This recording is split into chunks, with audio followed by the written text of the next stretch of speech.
There's nothing like pencil down when it comes to knowledge development. You've just got to ensure that you are keeping abreast of your knowledge of the field. Let passion, let it be the focal point of anything that you want to do.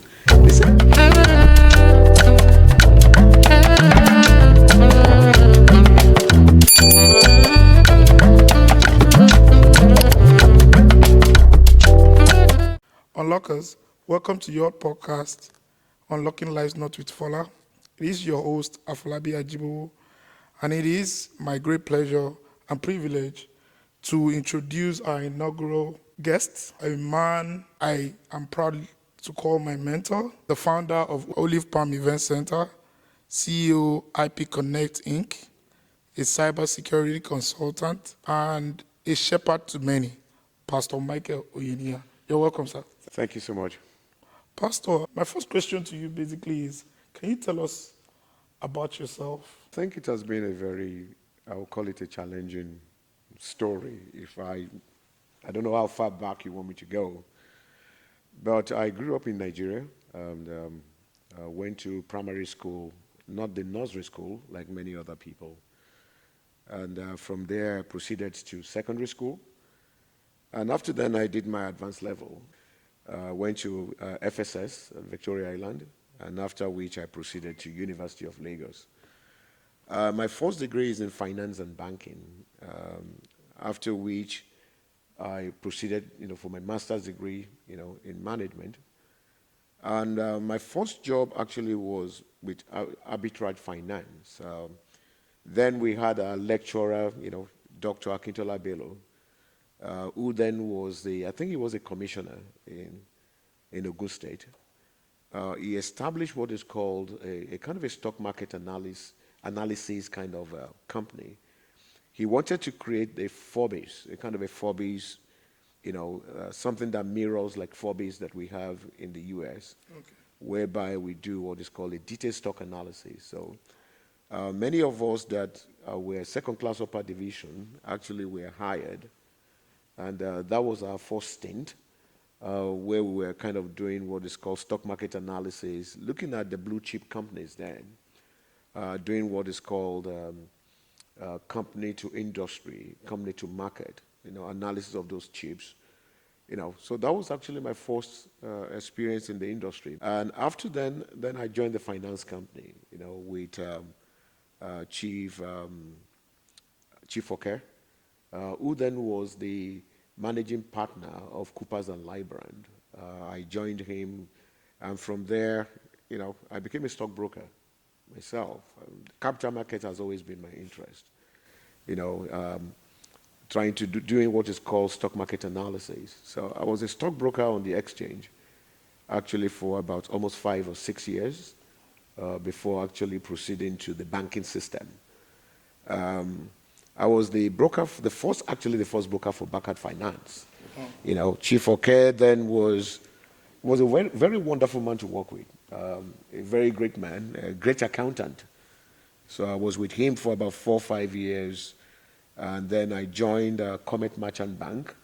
Then our MD then was Mr. Inegbedion, and then the chairman was Abebe, who was the first, Nigerian chairman of UAC.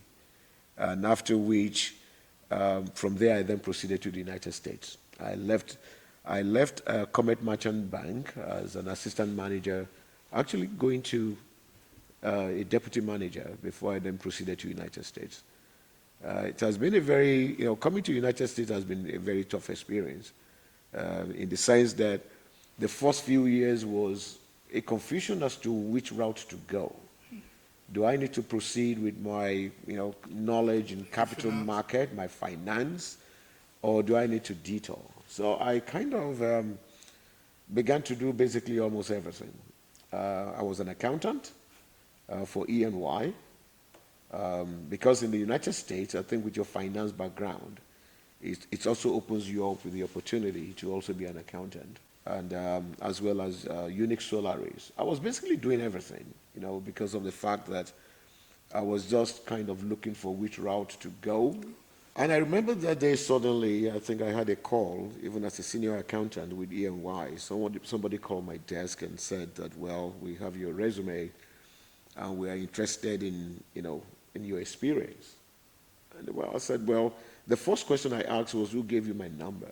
And I remember the lady said that we don't reveal our sources. And something kind of in me, just asked me to, okay, give him whatever she wanted. And she said, well, all I needed was your CV. And I kind of gave her my CV. And then, did the interview, and they posted me to Linux International. That was actually my first stint in cybersecurity. Then there was nothing like cybersecurity then. Everything was an IT auditor. There was actually no governance. There was no third-party compliance. There was everything we had. I'm referring to 1997. Wow, far back. So yes, that was far back. And the biggest challenge then, they gave me the offer as a senior IT auditor in 1997. So, and at that point in time, internet started in 1995. Barely 2 years. So barely 2 years, and there was actually nothing online. So we only have one place where we do our training then. It was in Boston, MIS training. That is the only place where you do anything related to, information technology compliance. So you kind of enroll. It's a 3-day class, a 3-day course. So I was there for, I think, about 1.5 years or 2 years. And I felt that I needed to kind of grow my understanding and begin to build more knowledge in this space. I applied to Deloitte. And then, fortunately, Deloitte hired me as a senior consultant. So actually, I did not resume in the office for 6 months.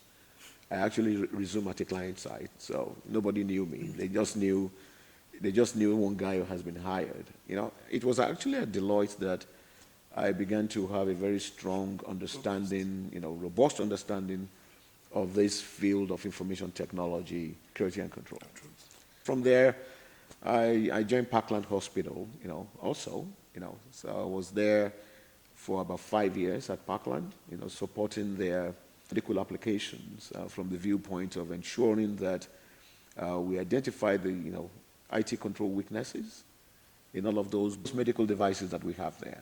The healthcare sector, they have very old systems. And many of them, for instance, do not have the capability of, maybe, changing password and things like that.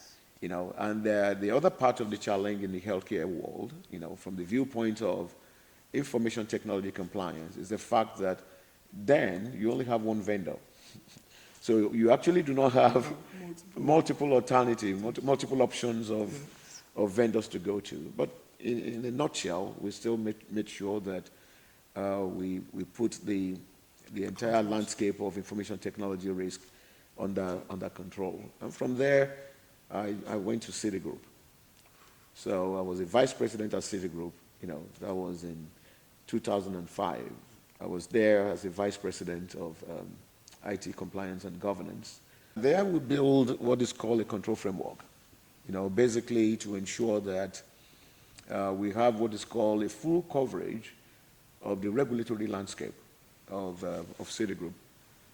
Because of the fact that we have various, we have OTS, we have other regulatory requirements we need to comply with.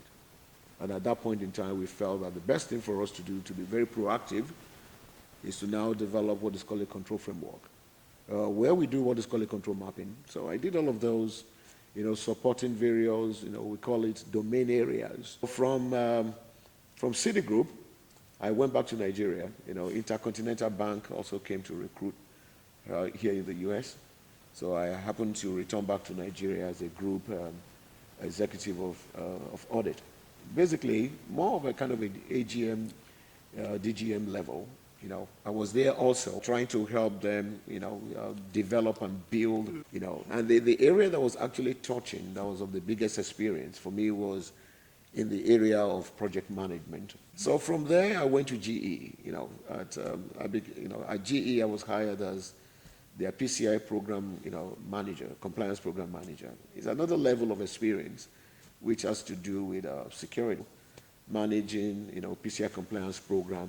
So I do sometimes provide support for Europe when it comes to sometimes whenever they are in need of guidance in the PCI compliance space, they also do reach out to me as well. And after GE, I also joined Atos. So with Atos, Atos, what we were doing there also was PCI compliance. We manage all of the tolls for all of the, at least I would say basically almost 30, states in America out of the 50 states we have. And I also have my own consulting firm as well. In all of these, even before Atos absorbed me, I was actually I was a consultant through IP Connect Consulting. So that is just kind of in a nutshell, where I have been. And I've not gone into the spiritual part, which is as a pastor, but that is just within the professional landscape of what I've been doing. And I'm still, even though I'm a pastor, even today I'm still working, so I'm still within the cybersecurity space, supporting, Fortune 500 organizations in America. Thank you. That was a good one. Pastor, on to my next question. Listening to you right now basically only tells me you're deep in cybersecurity. Like you've been from the front end to the back end of cybersecurity. So what would you say is the most challenging part of your career, coming from also the finance background, accounting, stockbroking, and now you're in cybersecurity, and also even when it comes to business, because I know you're a businessman extraordinaire. And what would you say is the most challenging? How did you walk through it, and how did you overcome those challenges? I think the first thing you need to do is, within the cybersecurity space, there's nothing like pencil down when it comes to knowledge development. Okay. You've just got to ensure that you are keeping abreast of your knowledge of, the field.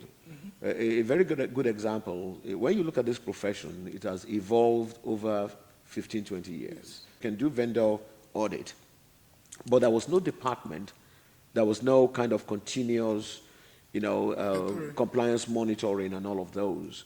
And I think what led to this was, the issue of emanated from the fact that we have all of these firewalls, we have all of our IDSs and our IPSs, we have a lot of tools. And suddenly, the hackers felt that the best way to get an inroad into most organizations is through the third parties. We do have the mom and pops who do not understand anything about information technology security. So the hackers now felt that, well, the best inroad is to go to the vendors. So it was kind of an open door for many years. Though our firewalls were doing what they're supposed to do, the IDS, RPSs, and so on, we're doing everything. The Junipers that we have, we're doing everything that they needed to do. And suddenly the industry now kind of felt that, wow, this is an open road. And you can tell now, cloud came. Yes. When we started, there was nothing like IT governance.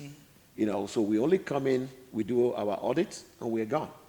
And suddenly, the industry felt that there's a need to have what is called continuous monitoring. And that was what led to the, creation of second line of defense that does continuous, interaction with first line, making sure that they are compliant, we check, making sure that we build a control framework, and we're doing what is called continuous testing and things like that. So the industry has kind of evolved. You cannot afford to just sit down and say that, well, and not develop and not improve yourself. And now you can tell where now everything goes to the cloud now. Yes. So you also now need to understand what is cloud security. And now suddenly, in about 2 years again, we now have AI. So in this industry, the biggest challenge, I'll say that as we introduce technology into the environment, into the business space, we are also introducing risk as well. So you've got to ensure that within the cybersecurity space, you keep developing yourself, and you keep understanding risk. Risk must be part of every fiber of your knowledge. It's not really, I wouldn't say control, because the thing there is you must be able to understand, do a kind of a walkthrough, and look at within the walkthrough that you have done, and be able to identify what are the risks that is there. So it's not really about just access control and things like that. knowing access control, knowing, your penetration testing. The key primary, the foundation to this is for you to really understand what risk is. When you understand the risk, then you'll be able to now come up with the type of control that is needed, that is the best to be able to mitigate those risks that you've identified. So the biggest challenge is the industry is evolving, and the industry is not kind of waiting. They are introducing technologies by the minute, by the day. And also you've got to make sure that you're catching up. You're up on your game when it comes to, information technology risk management. Okay, thank you very much, sir. How would you say you balance the demands of your profession with your personal spiritual growth, sir? To be very honest with you, I'll say it's not to boast in my ability. I'll call it grace. Because sometimes, I'm a full-time pastor as well. I'm not part-time, but sometimes when I look at all the things that I have on my hands, maybe because there are things that I have passion for, I'm not stressed. A lot of people kind of wonder that, well, you should have retired by now from full IT, and then focus on. I'm not really stressed. And the other part of it is also, let me now go to the spiritual, is for everybody to understand that the church is not yours, is the house of the Lord. What a lot of people are afraid of, I'm never afraid of it. Oh, well, if somebody comes to church, you give them your altar or podium, give them the opportunity to minister, they're going to carry your congregation. No. I'm never afraid.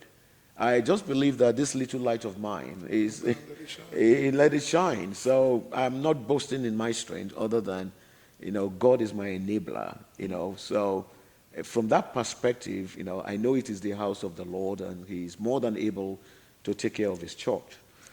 And within the technology landscape, I'm referring to cybersecurity now. It's like I said, is your ability to continue to develop yourself. I'm always in my spare time, I'm online, learning, trying to learn, what are the new technologies that are out there and what are the potential risks that they also carry, that they are also introducing into the organization. So to the glory of God, I've been in this space now for, if I look at 1997 to date. 3 decades. Yes. So it has now become part of my fabric. About a few years ago, when I turned 60, I said at 60 I'm going to retire. So we all believe you, sir. You all believe me. I kind of announced it on the podium that at 60, I think it's time to now focus. But I found myself that the brain is still working, and am I just going to sit down here? Within 2 months, I was bored. So immediately I had to return back to the industry. But God has been so faithful. On the business landscape, I want to also believe that, I want to thank God for my wife. She's a registered nurse, and since Olive Palm Event Center business started, now she's a part-time, and now she's handling the business on the kind of a full-time, managing the day-to-day running. I'm just at the back as a strategic driver. I come up with the strategy as to how to grow the business, but she does the implementation. She's my hand in the implementation of the whatever strategy that I come up with. So I think God has been faithful on the overall. So, and I have other ideas and other vision. The other part that I'm working on is also the fact that it's called Discovery Black Africa. I believe that the Black Africa is not known all over the world. We're kind of, even though they know we exist, but the knowledge people have about that continent, especially the Black Africa, I wouldn't say the Black, I'll say generally Africa is still not known. There's a lot of misunderstanding about that continent. The only thing I want to believe that people know much about Africa is when there is disasters, when there is drought, all those kids, babies in need, and so on. And I think it's very, very wrong. It's a very wrong understanding that is being projected, that is being projected. So my next endeavor now is on Earth. I call it the On Earth Africa, whereby, begin to project, not adding, is now telling the true story about that continent. So You can tell, I still have so many things, so many miles to run in the journey of life. I believe that part is the most important part of my life, of telling that story, And I'm trusting that God will enable me to do, more than beyond in correcting that erroneous understanding about the continent. To add to what you said, sir, from the day I met you, you've unconsciously been doing that. You've been projecting the people, the African people, the black people, as some people might call us, in good light. Your life has been a story. And thank you for heeding the call of God to do that. We cannot wait to, through your lens, discover Africa. If I may add, actually, Yes, sir. in 1997, when I got into information technology, risk management, Yes, sir. there has been a burden upon my heart. I cannot see people, suffer when I can be of help. When I was an accountant, everybody around me became accountant. I taught them accounting. So my friends, my close friends, became accountant. So when I got into this profession as well, everybody around me, people were flying in from Atlanta, from Chicago. I was actually teaching and training, people in information technology risk management. I will say to the glory of God. For free. Yeah. Lockers for free. Yeah. I'll say, to date, I've trained over 20,000. Yes. Over 20,000 people. And I'm because a beneficiary too. yeah, I was among the first. And a lot of the students that I've trained also, they've established their own training, institutions. I've contributed my own quota in ensuring that at least our people they are also part of this profession, this beautiful and noble profession of information technology risk management.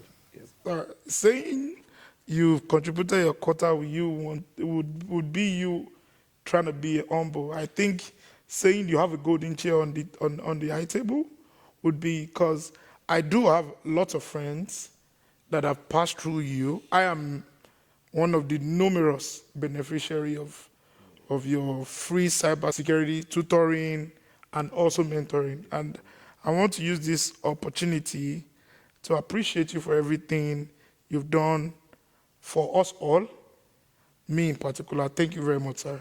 Appreciate it. My next question would be, what advice do you give to individuals at this moment navigating the complexities of their careers while staying true to faith and true values? I think the first thing that people must take as a value is never go into anything first because of the monetary benefits. It's very, very important. And a lot of people, when you look at even this profession, that if the purpose of why you are going into it is because of money, people like that, over time, over a very short period of time, they fade off. You find them into other things. The key thing is you must think about the value that you want to add. If it's business that you want to do, think about what value will that business add to human lives. The monetary part of it is going to come. That I can bet you. But if you look at it, let your primary core, vision or purpose is you want to add to the value of mankind. And when you look at it from that perspective, or to an organization, it could be an organization, it could be a group of people, your financial part will surely follow. So make sure that what is driving, your goal of embarking on anything is not for financial reasons. Let it be number one. Identify what value do you want to add. When you look at it from that perspective, oh sure, yes. It's just like looking at basketballers. You find a sportsman, even in the initial part of their, sporting life, all they want to do is to win the race. It's about, wow, I want my nation to win a medal. Well, look at Olympics. How much money is given to them? No. The primary goal, the reason why they wake up every morning is the fact that they want to win that medal for their country. You can tell. And at the end of the day, the whole thing can then begin to translate into money. You know, let passion, let it be the focal point of anything that you want to do. The same thing applies to business. You know, even if it's business, let it not be money. When we got into event center business, my focus was not about money. Actually, if I tell you what, you know, the reason behind my going into event center business, Pastor. which I've not had the opportunity to actually share with anyone. Please do, sir. When you look at, especially for those of us that are here in America, all we do is we walk, walk, walk, walk. You can do the same thing over and over for 40 years and without taking a break. So I kind of was, the passion that I have or the vision that God planted into my heart was, can we create something whereby we can take a break? You know, just take a break. Go and sit down somewhere. Even if you don't have money to buy tickets and go to Bahamas, can I create something whereby you can take a break and sit down and take a fruit punch? You know, bring your wife in, just both of you, for a few hours, you know, sit down, dance, and celebrate. A celebration time to take a break from all of the hard work, the hustles that we do here especially, you know, abroad, you know, in diaspora. You know, the volume of work we do here is almost 3 times what we do way back where we came from. So you can imagine. So you can imagine also, you know, raising your kids and all of those. So the first passion was taking the break. Can I create something? We don't have, you know, I remember when we got into this, there were not so many event business owned by Nigerians. What we have was more of a small meeting point. So the vision, you know, what led to this was, can something be created whereby we can take a break? And I still have that in mind. You know, if it was something like creating what is called take a break night. You know, it's still part of what I still have on my plate. Take a break night, come with your wife. You know, come and take a break. You know, even though we're not going to do alcohol, you can just sit down, eat suya, you know, eat fish and things like that. And then dance to some nice old school music. You know, I want it to cut across ages. You know, we're going to have, for the younger generation and the older generation especially, the parents who have just been here walking and walking, and even the grandparents. We can also have an Owambe night with, you know, with suya and with all things like that. So that was actually what led to that. So the key thing there is, you know, you must take money. You know, you want to come into this profession as well. If the reason why you want to, you know, go into cybersecurity is for the monetary gains, you are going to find it boring over time, you know, and you're going to even find yourself to a point where you are not adding value to any organization that employs you. So, Thank you very much. That was just so much wisdom packed in one question. What would be the secret to unlocking life's knots? Because a lot of our fans, the unlockers, we call them unlockers, because the journey is basically to help the fans, those people that watch the podcast, unlock life's knots. A lot of people are in different stages of their life where we've seen people do medicine in school. In quote, every African parent wants you to do medicine. And when they're done with school, they are clueless to, okay, this is actually not what I feel is my purpose. What would be the special ingredient, like that mama's ingredient that makes that soup? What would be that secret recipe? I think I kind of indirectly, in what I shared previously, kind of alluded, you know, to To a bit of it. the key thing that you need to understand. Number one is take monetary out of it, Okay. because I want to give you one example. Sometimes when I still sit down, I still wonder why Mary Slessor had to leave the West and come to Africa in the 18th century. If there wasn't something. There was something in her. The reason why we all learn about Mary Slessor today was because there was a woman that had passion. So the key thing you need to always look at is, let the passion be the driver. The love for anything that you want to have, you know, don't let it be monetary. You know, if you want to become a medical doctor, don't look at, well, because this is a very lucrative. Let people, you know, Being kind, you know, caring for that people. there's something in you that you love caring for people. You want to help people. So any business that you want, because that is where passion comes from. If money is your passion, you are not going to make money in the first year. Forget about it. The money may not even come in the next 5 years. But what drives you, what keeps you up every morning, is that passion that you have. And the other thing that is also very, very important is for you to understand that that business might not give you money immediately. A lot of people within a short period of time, they don't have the, I'll call it the patience. They don't have the endurance. They don't have the determination to be, you need to be consistent. Tenacity of purpose. The tenacity of purpose is very, very important. There was, I think, a program I was listening to a few months ago concerning a lady that, got into furniture business. Yeah. She started with, I think about maybe $25 or $100. And that is now, the woman now sold the business to, for $25 million. And that is now what led into Nebraska furniture we're talking about. The key thing there is, you need the tenacity, the persistence. You need to be very persistent, be consistent as well.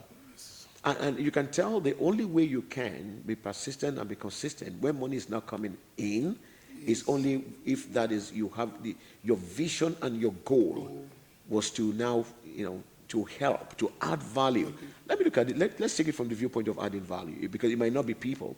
It might be an organization. When you look at the likes of people that develop Facebook and the like, Amazon and the rest of them, they were not looking at the monetary part. All they were looking at, wow, we can add value to life. While doing that, Money will come. And money will surely come. That is one thing. Reward. It will always come. A reward will always come with that consistency. And just make sure that when you are defining the value that you want to add, it's not just only money. And the same thing I want to believe that in this unlocking your life knots, Yes. the reason why you are doing this is to help, is to see where can people, when they get to a bottleneck, how can they cross that boundary? And the other part, which is also very important, because as a pastor, is your relationship with God is also very, very important. There's no way, because when I look at every direction where I've been in the journey of life, I want to believe that there is an invisible hand that drives. I'm not going to tell you that it's because of my knowledge or my intelligence. There is also an invisible hand that also drives. There's the part of the works and there's the part of the faith. If your relationship with God is solid, it will direct your path. It will surely guide your path. Yes. And once you have that part done, the other part now is what you now have to do. But the key thing, make sure that the reason why you're doing all of this, whatever you want to do, is not for the monetary reason. And I know definitely well that your primary goal right now is not for the money that is going to come out of this. You just want to add value to life, and maybe out of this program, someone will have one or two things to take away, to better their life, and be able to kind of cross the bottlenecks of life. Thank you very much, sir. If I'd say what I understand from what you said, the two things that I can pick out is basically have tenacity of purpose, and definitely also serve God with all your heart. Because at the end of the day, or on this earth, to fulfill purpose, the purpose laid down by God. Absolutely. So the best way to actually know your purpose on the surface of it is actually being in tune with God. Tune with God is very important. Thank you very much, sir. This has been so much packed in one. Pastor, do you have anything to say to our onlookers? Do you have 1, 2, 3 words you just want to say to them to encourage people? The only thing I like to say is for you to know that God still has a plan for your life. Is very, very important. I don't believe that you are just a sensor. God just created you to be a number. He created you to fulfill a purpose. And the key thing is just be consistent, be determined. Don't be distracted. Even when you're about to step into God's purpose for your life, distractions do come. Definitely. So, but do not allow yourself to be distracted. just keep going, and it's very, very important for you to plan as well. You need to define what, write it on paper. It's also very critical. Put it on paper, write it down. And whatever you put down, do everything to work at it. Don't be distracted. God is not a son of man that, that he should lie. If he says he's going to take you somewhere, a lot of people have abandoned their dreams. That dream, it might look as if it's not going to be possible. Don't give up. Don't give up. And the other thing I'd like to share with you is, it's not really about money. Even if it is $500, $100, you can begin to walk, into God's purpose for your life. Because most of the time, a lot of people look for a lot of money. Okay, until I have 2 million naira or one huge amount of dollars. It's not. It's not. Like a very good example is the Unearth Africa that I'm working on right now. I'm doing everything in kind of a piecemeal. You don't have to wait. The Olive Palm Event Center did not evolve to be what it is today. We started somewhere. So do not allow financial constraints, to kind of limit you. I was also listening to a program yesterday, and the guy said that about 10 years ago, he invested about maybe 3,000, into one of the stocks. I think it was maybe Uber or whatever that he bought. And he said that about 9 years after, he was able to cash out over 20 million. Wow. So you can imagine, it takes you define that. And what he was trying to say was that money, at a point in time, he wanted to use it for vacation. So the key thing there is invest in your life now, not in Dubai. A lot of people, I want you to imagine, by the time you are spending 5,000, 10,000 on a trip on vacation, you need to ask yourself one question: what do I have for my future? That money can do a lot for your future. The guy was just trying to give an example that, at a point in time, he wanted to use that money to go to Dubai and on a vacation. And something was just trying to, something kind of told him on the inside, why not do something tangible with this money? So for you to get to whichever destination that you want to get to, don't think it's all about money. You can start small. You can surely start small. The Amazon that we all go to today start from a garage.